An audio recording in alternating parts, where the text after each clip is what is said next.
behind the scenes with future country rock blues kings and queens. Discover 'em first with Palm Mash TV. Palm Mash TV.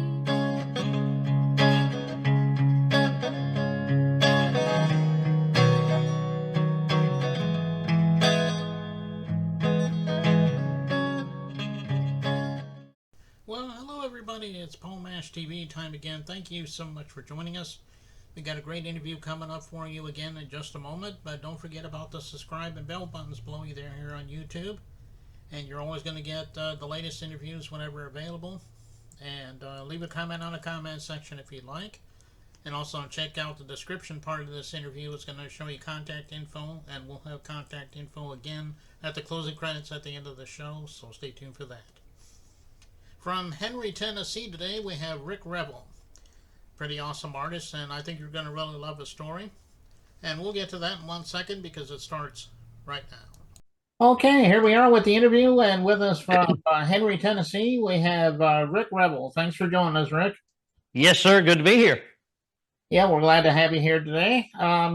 Well, tell us in your own words about how you got started. You know, everyone has their own story on how they decide to become an artist. I know you got quite a story, so go ahead and tell me your. Yeah, it's kind of fun. We actually started out playing a Tinker Toy guitar.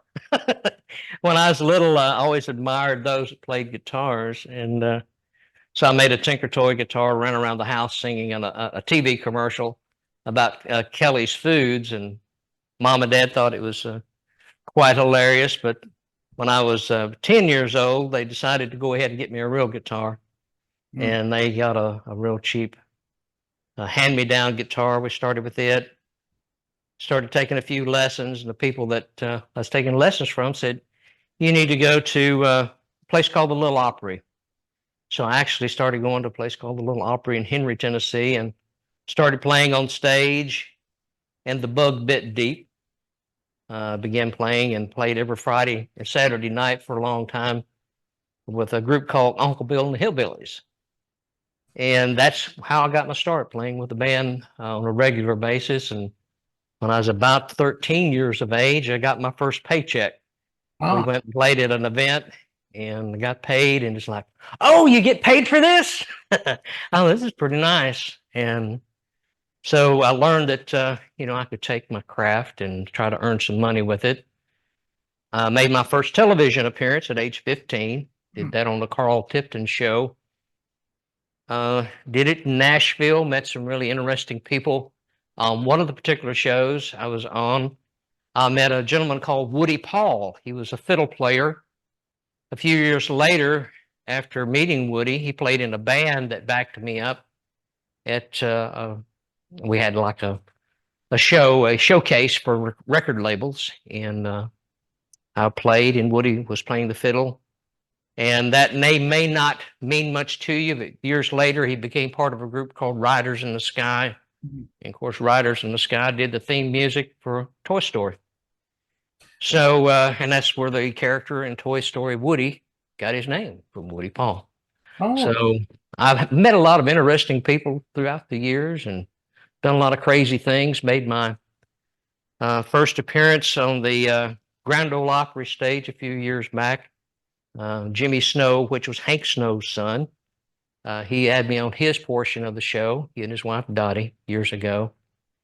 I also was on the Ryman Auditorium stage where it all began. Actually, that was second phase. It was in another location before the Ryman. But the Ryman is a sacred place to me, and got a chance to stand there and look out toward Confederate Hall to the balcony there. And I really enjoyed it. It was a very humbling moment to stand there on the stage of the Ryman and in the main Opry stage that you go to visit today. It was quite an honor to be on both of those stages and to get a chance to meet people that I would have never met. I met Michael Martin Murphey at the Ryman, and we did a show together. So I've rubbed elbows with a lot of people. Loretta Lynn gave me a start at her ranch. I wrote for her publishing company. I was a songwriter there at King Co-Publishing for a while. So I've had my share. I've written a lot of songs.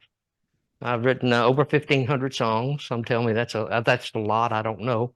whether it is or not, but I've been writing since I was 12 years old, so written a lot of songs. Oh, okay. Well, that's great. You know, you mentioned Loretta Lynn and Michael Martin Murphey. You know, Yes. those are legendary artists. Are there a few others that come out to your mind that really inspired you? Some of the things that inspired me, oddly enough, were singing cowboys. Ah, Roy Rogers, Gene Autry, mm-hmm. both inspired me a lot. I would come home from school, and the local television station, WBBJ, out of Jackson, Tennessee, they would have Western theater would come on late, right after I was getting home from school. It would come on. The old black and white B westerns would be on, and I got a chance to listen to the singing cowboys, and that's what I wanted to do. I literally that's why I wanted to learn to play the guitar more than anything, because I wanted to ride my horse and play the guitar. And I used to do that. I actually had a pony at the time, and I would ride the pony and I'd play the guitar. All went well until one day I was riding the pony, and a covey of quail flew out. And when the covey of quail flew out, naturally the pony went one way and I went the other, and the guitar went a total different direction. And so I landed on the guitar, and needless to say, that ended my singing cowboy career because I had to get a different guitar. But that was one of my huge inspirations was Gene Autry and Roy Rogers, believe it or not. So that's kind of an interesting way to tell the story, but truly enough, that was uh, true for me, for the singing cowboys. And back to Michael Martin Murphey, he had some of the same heroes. So it was kind of cool when we got to go out and eat. After we did our show, we went out and had supper, and he told me that it was a couple of his heroes also, Roy Rogers and Gene Autry. So it's nice to share those heroes with other people that became my heroes. First time I heard Michael Martin Murphey sing was Wildfire. Mm-hmm. And we I sit down remember and that we song actually really well. sang Wildfire together. So it was kind of fun. He invited me to come out to his big event out west. We never had a chance to do it. I'd like to get back reconnected with him, see if we could do that sometime soon.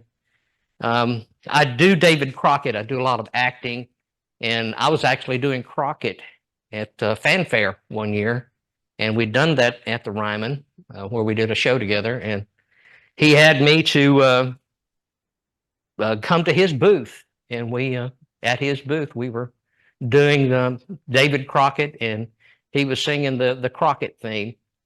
Davy Crockett. He was singing that while I was up there talking, so it was fun. So yeah, I've met a lot of cool and interesting people.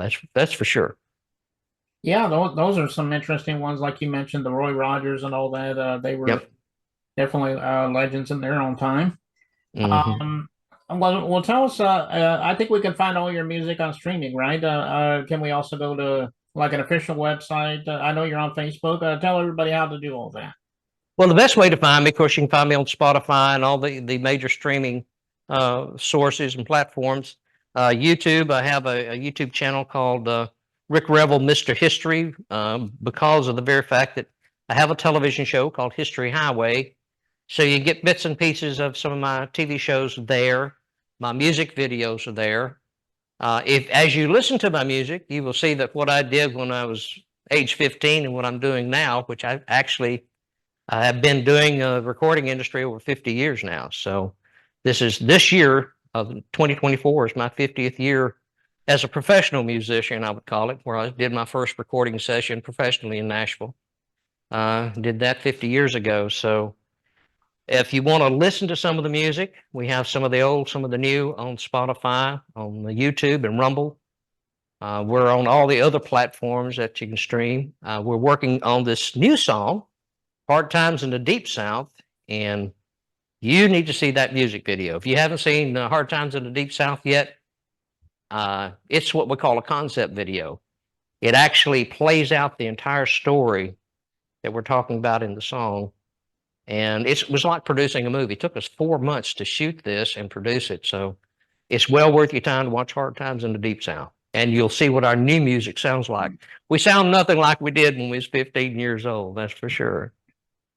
Yeah, as a matter of fact, that is the video we're going to be watching in just a minute. Is that Hard Times in the Deep South? And I was going to ask you to tell a little story about it, but I guess you already did that ahead of time. But that's okay. But that sounds like a great story behind it. I know you'll love it. And like you Yep. said, check out all those his songs on all those streaming platforms and so forth. I know Rick would love you for that. Yep. And we'll be doing that in just a second on the video, like I said. But before we do, I want to thank you so much, Rick, for being on the show. We'd love to have you back again sometime if you'd like to come back. All right, love to be on your show again, and of course the overall website is rickrevel.com.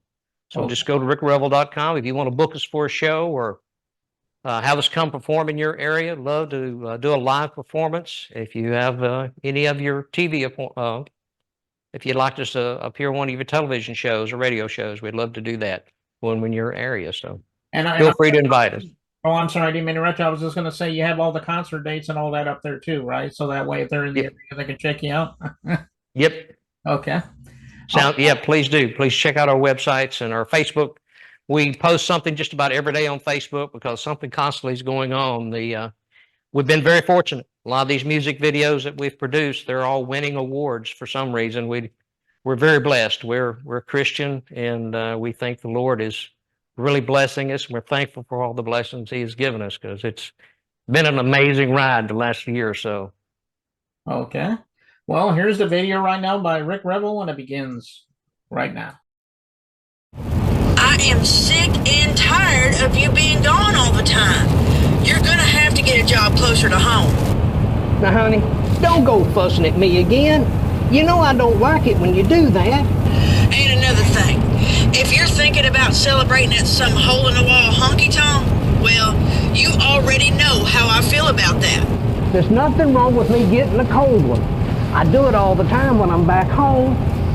Besides, I'm coming home tomorrow. Today was my last day on the job down here in Natchez. And when I get home, I promise I'm gonna have a big wad of cash. Well, you better have a great big old wad of it when you get home, because the rent is overdue, the lawnmower won't start, the refrigerator quit this morning, and guess what? The sink is stopped up again. So you'd best be getting home tomorrow like you said you would, because if you don't, I'm just gonna pack it up and go over to Mama's. Hello? Hello? Well, I be danged. She hung up on me again. All that woman knows how to do is give me a hard time all the time. I don't care what she says. I'm gonna go have me a good time, 'cause I'm gonna forget my ball and chain for a while.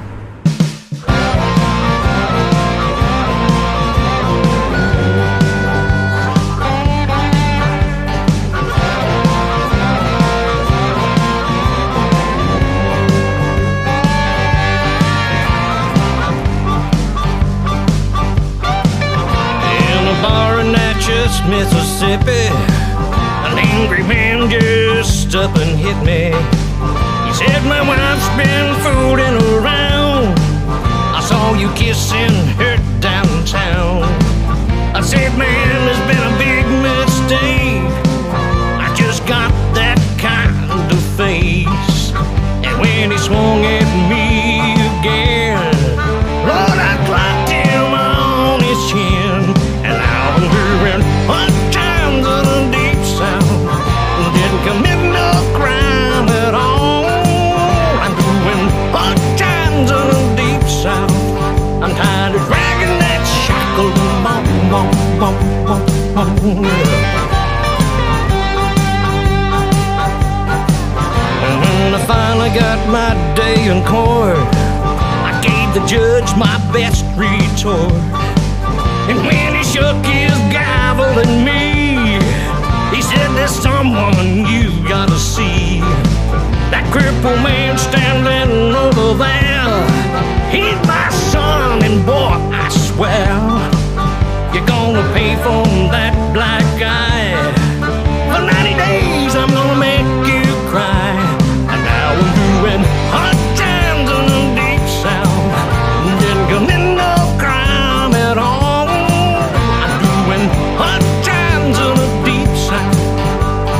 Dragging that shackle, bum, bum, bum, bum, bum.